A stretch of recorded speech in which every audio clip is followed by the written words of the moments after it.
Hey, Guoba here. Sorry for no outfit, but I didn't know they'd reveal this unit so soon.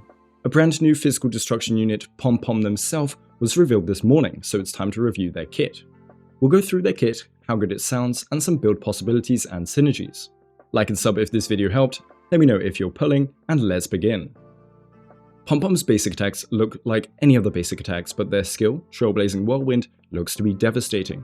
It is a fully AoE skill, much like Clara's, as well as Svarog's solo 5-star unit, but also gives Pom-Pom a permanent rage stack since they shed some fur, which obviously pisses them off. Rage stacks will give additional attack percent for each stack and has no limit, and we'll have to wait for release to see exactly how much attack Pom-Pom will gain from this. We unfortunately have no info on technique and talent just yet, but I'll be sure to showcase them in the main guide. Now, Pom-Pom's ultimate gives us our first transformation ultimate in the game.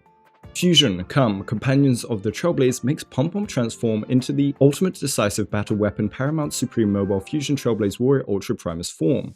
It also says time for the final battle, meaning perhaps they cannot revert from this form in a single battle. So it seems we will want to be building up to this form as a permanent boost, and the energy cost is probably exceedingly high. So the ultimate decisive battle weapon Paramount Supreme Mobile Fusion Trailblaze Warrior Ultra Primus form's basic attack is now completely transformed into Ditting Charge. Ditting, an ally of the Trailblaze, turns into a shield and hits multiple enemies with an ultimate type ability. It will do damage to their body and their soul. Now, Aristotle says that the soul is the actuality of a body that has life, which means maybe this does 2 sets of attacks to every enemy it hits, or maybe they have a new elemental type attack. Their skill, Sweet Dream Soundwave, emits dream sound waves from Penacony, causing enemies to instantly sink into a dream. This renders them immobile, which is a crowd control effect, so be careful into enemies with high CC res. This also means they can apply a debuff, which is great for any debuff conditional sets. This ability also looks highly effective when aimed at the posteriors of enemies, so look to abuse that backstab mechanic. The ultimate decisive battle weapon Paramount Supreme Mobile Fusion Trailblaze Warrior Ultra Primus form also has an enhanced skill variant, presumably from their talent. Pom-Pom Wave will let Albert strike, dealing high mental damage to enemies. I knew it, we now have a new element in Star Rail, the mental element. I look forward to seeing new character types to flesh this out. We could see some very cool psychic characters that attack with their mind. Also, their toughness break must be insane. Rules are made to be broken. DX is their final ultimate ability and looks devastating. It deals mega damage to enemies, so I'm expecting at least better than the Genshin collab's Xiangling's Pyronada multipliers. So should you pull? Well, we don't know the full multipliers yet, but their abilities already sound insane, and the fact that they can transform into a brand new unit is very unique.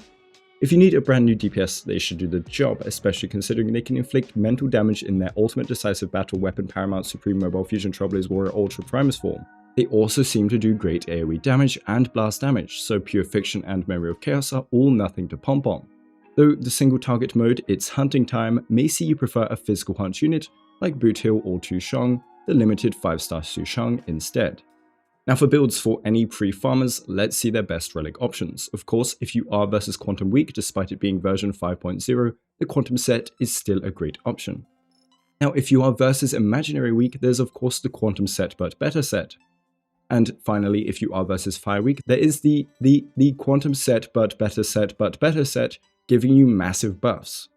If you aren't versus any of these elements though, then I can see Pom-Pom's best relic set being his signature set, Pom-Pom's best set. It will give you 95% crit rate and 150% crit damage, so you can focus on his attack percent if he scales on attack percent. But yeah, if you are versus those other elements, def percent ignore is really OP, so it should be close and depend on subsets. For planar ornaments, we can only go for Space Sailing Station because every other world as we know was deleted by the Doomsday event in 4.2. Luckily it was buffed and we will only need to hit 200 speed to get the nice attack percent boost. For Lycones, we'll have to wait and see what their signature will be like, but for early options we could use Saitama's signature as it's still very universal and works with their 2 different ultimates despite the high energy cost. Now onto Synergies, we want to get Pom-Pom to their ultimate as soon as possible. This is only doable with Ting Huo, and I still can't believe Huo sacrificed herself to let Tingyun live again. Anyway, their energy battery potential is still insane, and being able to give Pom-Pom 100 energy per skill just means whatever ult cost they have should be fulfilled in a few turns. Even after entering their enhanced form, well, Ting Huo can enable much faster enhanced ultimates, which is always going to be nice. If you run Pom-Pom with a second DPS, then I would recommend Ruan Mei. I still can't believe she's OP even 3 years later.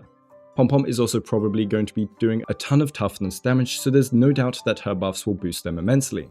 And Mental Break effect might be insane, so being able to proc that quicker should be a big boost to the team's damage or survivability.